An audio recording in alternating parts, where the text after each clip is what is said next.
You wake up tired, not just in your body, but in your soul. You've prayed, you've journaled, you've believed, but nothing seems to move. The money is slow, the answers are silent, the breakthroughs feel overdue, and in your quietest moments, you wonder, what am I doing wrong? Why does it feel like I'm always one step behind divine timing? How do I get back in sync with the life I know is meant for me? You see, it's not that the blessing is gone. It's not that the miracle forgot your name. You're not out of blessings. You're out of rhythm. But here's the spiritual promise. When you realign with divine rhythm, the supply will no longer delay. Peace will no longer be temporary. And wealth will no longer feel earned. It will feel natural. Not by force, not by luck, not by striving, but by alignment. And today, I will show you exactly how to return to that rhythm. You keep asking, you keep trying, you've prayed, journaled, visualized, surrendered, sacrificed, but somehow the money still feels far away, the peace still feels borrowed, and the progress feels like a game of inches.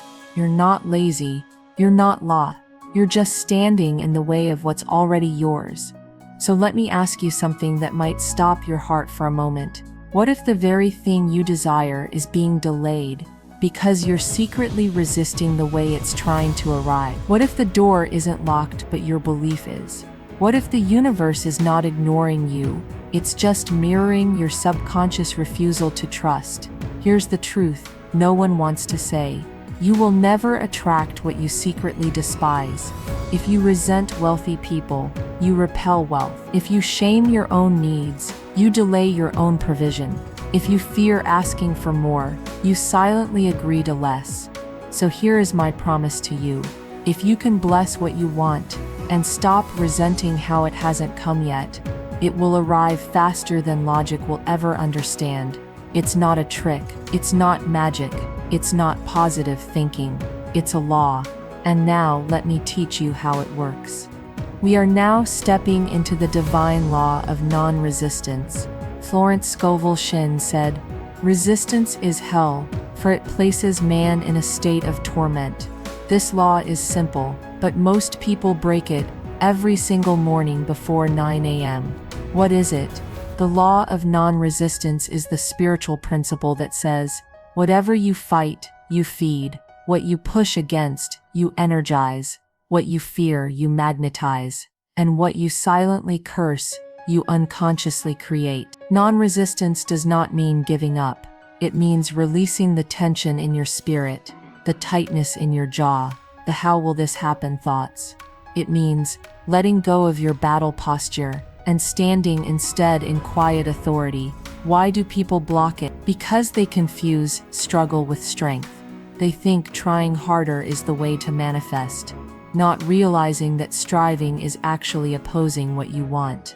They fear that surrender will make them passive, when in fact, surrender is the highest form of power. You cannot receive money with clenched fists. You cannot meet opportunity with suspicious eyes. You cannot hear divine instruction through the noise of your own resistance. So how do you shift into alignment with non-resistance? You begin by blessing what triggers you. Stop complaining and start commanding. You replace frustration with fascination. You say, I don't understand this yet, but I know it's working in my favor. You no longer argue with appearances. You speak the word and rest it. Florence said, I now dig my ditches deep with faith, and the supply floods in. That's your job, dig the ditch, not control the flood. You let the word go to work, and your only work is to not block the flow. Now say these affirmations with me. Repeat them twice. Speak them gently, but with unshakable authority. I release the need to control. I release the need to control. I bless wealth wherever I see it. I bless wealth wherever I see it. I do not chase, I attract. I do not chase, I attract. I now align with divine ease. I now align with divine ease. All that I desire is already mine. All that I desire is already mine. So she swore, quietly, to never be greedy, to never become one of those rich people. But years later she wanted more. Not yachts, not diamonds, Just enough. Enough to breathe. Enough to help. Enough to stop surviving and start living. But here's what no one told her. You can't receive what you judge. Every time she whispered, I just want enough, she silently resisted overflow. Every time she rolled her eyes at someone successful, she pushed her own blessing away. It wasn't about hustle. It wasn't about talent. It was about agreement. So one morning, before 9 a.m., she said something new, just one line, out loud. I now bless wealth in all its forms, and I allow it to bless me back. That moment, that was the day everything started turning. Because the moment you stop resisting what you really want, is the moment it stops resisting you. You keep waiting for the perfect moment, the big sign, the final green light. You scroll, you hope, you wait. But the truth is, it's not time you're waiting on, it's you. And here's the divine truth. When you let go of the how, the when becomes now. The law we're stepping into now is the law of assumption, and it's one of the most powerful Florence ever taught. What is it? The law of assumption says, you do not get what you want, you get what you assume to be true. Assumption is the internal agreement between you and your desired outcome. When you walk in it, the world rearranges to match it. Why do people block this law? Because we've been taught to wish, not to walk. We hope for money, instead of walking like it's already ours. We pray for healing, but speak as if the pain still has power. We wait for signs, while ignoring the fact that our belief is the real sign. Florence said, faith knows it has already received and acts accordingly. Most people believe like beggars, but faith doesn't knock. Faith enters. So how do you align with the law of assumption? You choose the end, then walk from it. You stop waiting to feel ready, and you declare, I am the version of me who already has it. Then you act like it, speak like it, spend like it, with wisdom and trust. You don't fake it, you faith it. You see through appearances, you speak the word, and you live as if it's already done. Now speak these truths with me, twice. Each one, I assume abundance, and so it appears. I assume abundance, and so it appears. I walk as the version of me who already has it. I walk as the version of me who already has it. I no longer wait. I decide. I no longer wait. I decide. I let go of the how and trust the now. I let go of the how and trust the now. My word is law. My belief is my receipt. My word is law. My belief is my receipt. At some point, you have to step into it, even while the evidence is still loading. She used to write, someday I'll be free. Someday I'll pay off the debt. Someday I'll feel secure.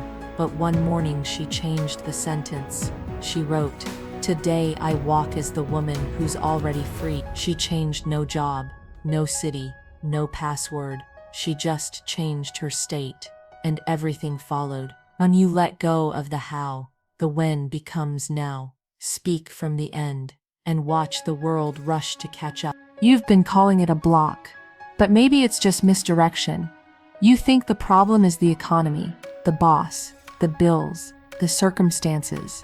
But what if it's not them? What if the only reason the flow of money feels tight is because you keep chasing the channel and forgetting the source?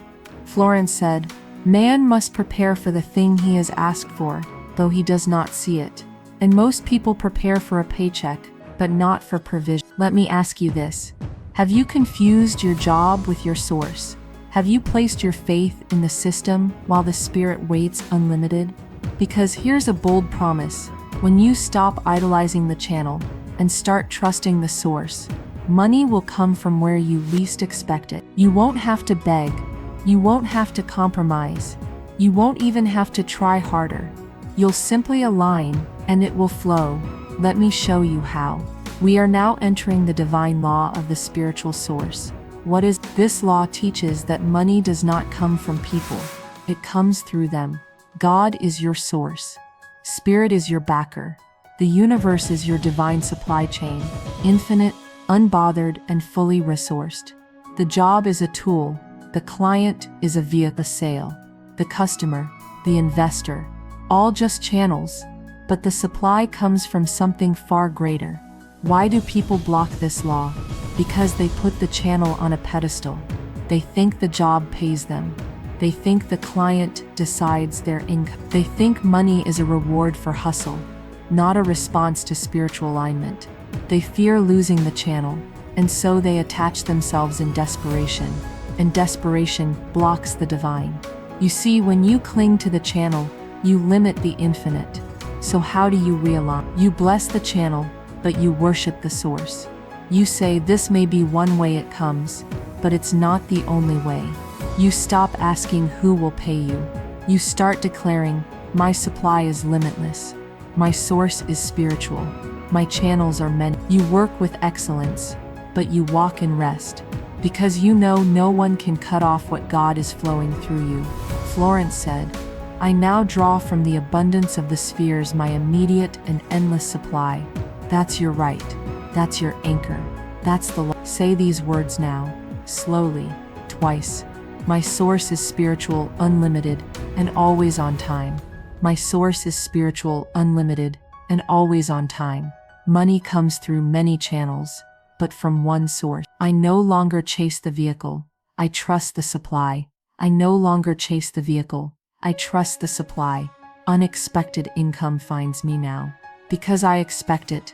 Unexpected income finds me now. Because I expect it. I am rich in channels. I am rooted in source. I am rich in channels. I am rooted in source. Every client, every deal, every meeting felt like a test. And when something went wrong, he panicked. Why? Because deep down he thought the channel was the source. But one night, flat, broke, and full of dread, he opened a tattered copy of The Game of Life. One line struck him like thunder. God is man's supply, and supply is inexhaustible. He'd never heard it said like that. He'd never seen money as divine flow, only as dollars earned. So he tried something radical. The next morning, instead of checking his account, he spoke, I now expect supply from unexpected channels. I walk in rest. My source is divine. 3 days later, an old client called. Not a lead, not a hustle, just great. Because the moment he released the channel, the source released the overflow. Money comes through channels, but God is the source. Detach from the delivery, anchor in the supply. But now I ask you something deeper. Why do you keep asking for what you already have? You keep saying, one day I'll be wealthy, one day I'll feel worthy. But the word says, declare the end and it shall appear. Here is the truth that bends reality. Declare the end and walk as if it's done. This is the law of the assumed, and Florence taught it like no one else. What is it? This law says, you must declare the final result, and act as if it's already completed. Not wish, not wait, not hope. Declare, decide, demonstrate. You want the business? You walk like the CEO. You want wealth? You speak like you already have it. Florence said, your word is your wand. You don't just hope for the end, you assume it. Why do people block it? Because it feels like pretending. They say, but I don't feel rich. I don't see the result. But faith doesn't consult evidence. It produces evidence. When you walk in the end, you collapse time. You move beyond logic. And you become magnetic. How do you align with this law? Start with the word. Speak from the version of you who's already was. Say, this is already mine, and I walk accordingly. You don't react to your bank balance. You respond to your vision. You don't move by fear. You move by spiritual command, and you treat delays like illusions. Because they, Florence said, faith acts as if it had already received, and it shall receive. This is not delusion, it's divine intelligence. Speak this now, twice. Slow, certain. I declare the end and walk as if it's done. I declare the end and walk as if it's done. I see past appearances. I trust the word. I see past appearances. I trust the word. I am already provided for. I walk like it. I am already provided for. I walk like it. My assumption creates my outcome. My assumption creates my outcome. I no longer hope. I declare and receive. I no longer hope. I declare and receive. She used to write affirmations out of fear. I want this. I need that. She wrote them like requests. But something in her shifted when she read, "Speak the word and then rest." One morning she didn't beg. She didn't plead. She just said, "This is already mine. I now walk in it." She booked the meeting as if the money were there. She made the call as if the yes had already happened. She stopped preparing for rejection and started assuming favor. That week, not just one breakthrough, but 3. Not because she earned it, but because she aligned with it. Declare the end and walk as if it's done, because heaven doesn't respond to panic. It responds to posture. You look at the clock. It's 9:07 a.m. and somehow the anxiety is already here. The day hasn't even unfolded, but the fear, the pressure, the list of what ifs, they've already arrived. You check your phone, you check your account, you check your schedule, but you didn't check your spirit. So let me ask you a question most people avoid. Who's commanding your day, you or your doubt? Who's running the story, your faith or because here's the law most people forget. Before 9 a.m., you must command the day, or the day will command you. If you don't program your energy, the world will program your fear. If you don't speak the word, the world will speak confusion. If you don't declare victory, the day will drift into survival. Florence said, "Man should make an affirmation immediately upon waking." Why? Because the first words shape the whole day. And I promise you this, if you speak power before 9 a.m., you won't have to chase results by now. Let me show you the law behind it. This is the law of the word, one of Florence's most sacred teachings. What is it? The law of the word says, your spoken word is your creative force, not just a hope, not just an idea. It is the command center of your reality. Florence taught, your word is your wand, and every word you speak blesses or blocks. When you speak lack, you license limitation. When you speak victory, you activate miracles. Words are not neutral, they're spiritual blueprints, and most people wake up speaking the wrong ones. I'm tired, I'm behind, this day is gonna be long. I don't know how I'll get through it. And then they wonder why the day reflects those exact sentences. Why do people block this law? Because they think words are just noise. They think it's just venting. But the spirit doesn't filter sarcasm. The law doesn't decode your intentions. It mirrors your expression. Every word you say is a seed, and every seed has a harvest. How do you shift into alignment? You begin by guarding your language, not fearfully, but faithfully. You make it a ritual before the world speaks to you. You speak to the world. You rise and declare, I command this day to yield peace, power, and prosperity. You use your mouth like a wand, not a weapon. You don't just speak what you feel, you speak what you desire, and then you let the day obey. Repeat these with me, twice, slowly, with purpose. Before the world speaks, I speak. Before the world speaks, I speak. My words are laws. My tongue is my wand. My words are laws. My tongue is my wand. I command this day with power and peace. I command this day with power and peace. I do not describe reality. I declare it. I do not describe reality. I declare it. My life responds to my voice. My life responds to my voice. He used to wake up already losing.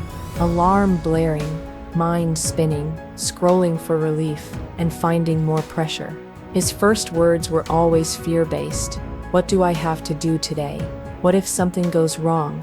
How will I handle it all? He didn't realize that those first few words weren't harmless. They were instructions. So he made a change. One small, radical shift. He put a sticky note beside his bed. I command this day. And every morning before he stood, before he scrolled, he spoke, today is aligned with divine favor. Everything I need comes to me with ease. I walk in peace, power, and provision. And the results, not magic, alignment, not miracles, movement, because he finally understood, if you don't claim the day will claim you. Before 9 a.m., speak power, or prepare to manage chaos. The world obeys the one who speaks with spiritual authority. But now, let's go deeper. Let's talk about time. You've been rushing. You've been grinding. You keep saying, I'm running out of time. You panic when things delay. You obsess over deadlines. And you start to doubt the divine every time the clock says later. But what if I told you, delay is not denied, and what looks like a no might be divine timing dressed as not yet? Here is the eternal truth.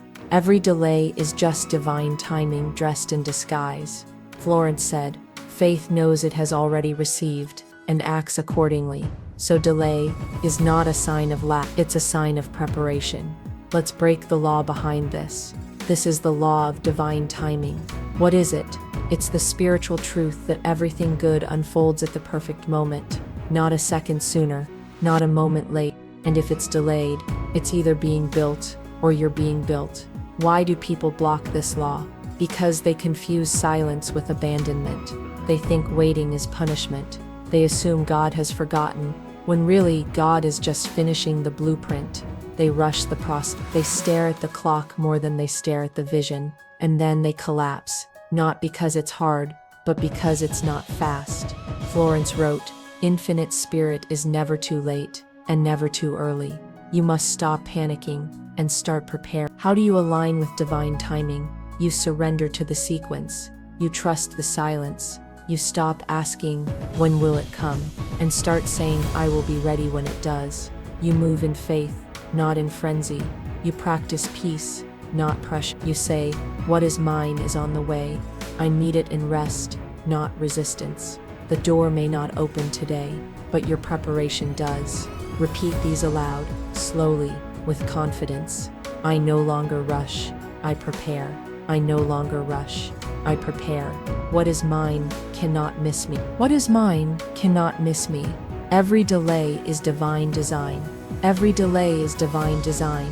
I trust the pace of my provision. I trust the pace of my provision. Job, uncertain, breakthrough nowhere in sight. She saw others thrive.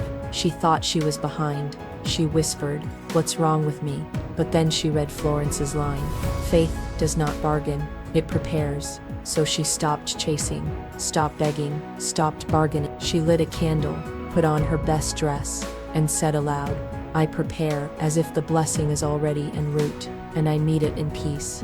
1 week later, the phone call came, a new job, unexpected, exactly what she'd prayed for, but only after she released the clock, because delay doesn't mean it's over, it means it's orchestrated. Every delay is just divine timing dressed in disguise, and when you trust the rhythm, the blessing arrives on beat. You don't need to force what's already been promised. You don't need to chase what's already yours. Your wealth, your peace, your timing, they are not lost. They're simply waiting for you to remember who you are. So here's the final truth. The universe doesn't respond to pressure. It responds to posture. And when your spirit stands in faith, everything else falls into place. Don't subscribe to me. Subscribe to your divine truth. Subscribe to the version of you that speaks power, blesses wealth, and walks in the end. Because that version, she's not far away. She's already within you. And now, she's awake.